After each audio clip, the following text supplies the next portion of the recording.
What if I told you that the most common way you protect yourself online could be shattered in less time than it takes you to blink? Yep, 1 second. According to cybersecurity experts, that's all the time a regular computer needs to guess an 8-letter, all lowercase password. Not a few minutes, not even a few hours, just 1 second. So that kind of brings up a pretty uncomfortable question, doesn't it? How long would your password last? Let's actually figure that out. This is what we can call the 1-second password problem. And it really gets to the heart of a huge flaw in how most of us think about our digital security. It's the reason so many accounts are just sitting ducks. Okay, check this out.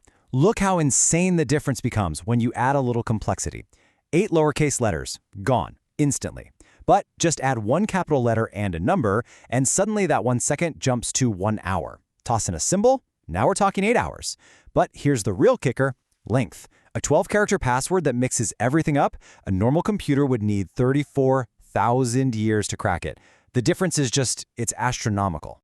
So 34,000 years. That sounds pretty unbeatable, right? Well, here's the catch. Even a perfect password can't do a thing to protect you if the website you gave it to gets breached. Just last year, a mind-boggling leak exposed 16 billion credentials for services we all use, like Netflix and Apple. In a case like that, it doesn't matter how strong your password is. The digital door it was meant to lock has been completely ripped off its hinges.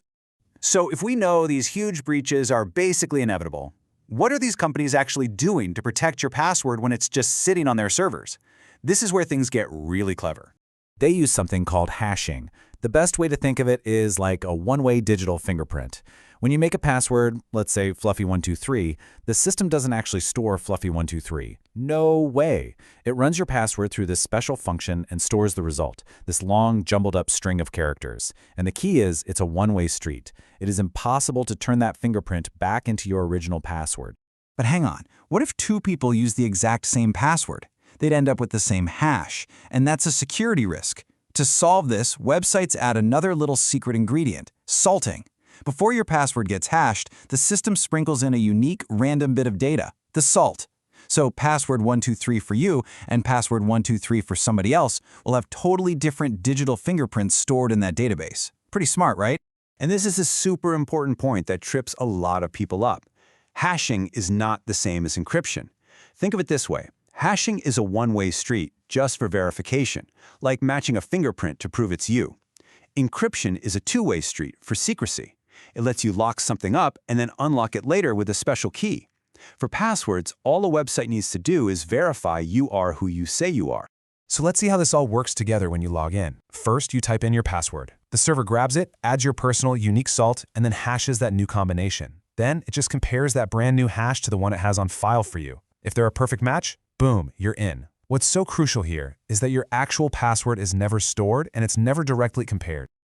Okay, hold on. If the servers are dislocked down with all this fancy hashing and salting, then how in the world are millions upon millions of accounts still getting hacked every single day?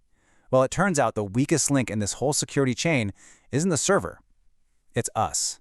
The truth is, hackers almost never waste their time trying to brute force a well-secured server. Why would they? They have much easier ways of getting your password directly from you. And here are the 3 big ones. First, there's phishing.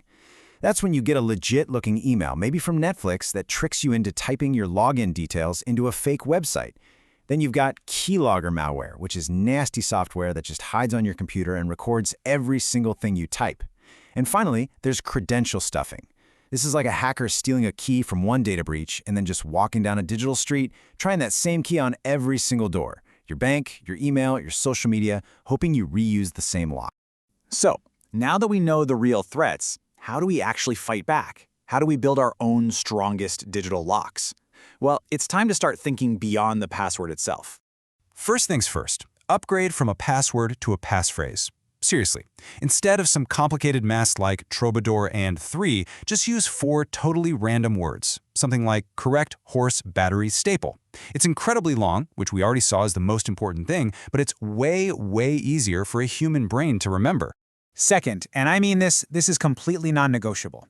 You have to use two-factor authentication, or 2FA. But you have to know that not all 2FA is created equal. As you can see here, getting a code by text message, by SMS, is actually pretty weak. Hackers can pull off what's called a SIM swap attack and basically steal your phone number.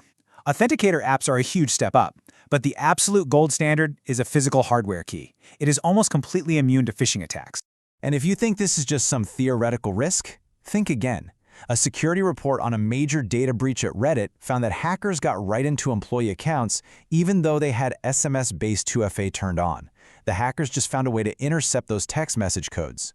Look, passphrases and strong 2FA are our best defenses, right now, today. But the tech industry is already working on a future that gets rid of this whole password problem for good. And that future is all about passkeys. A passkey completely replaces your password with a set of cryptographic keys. One key is public, and it lives on the website server. The other is private, and it never leaves your device.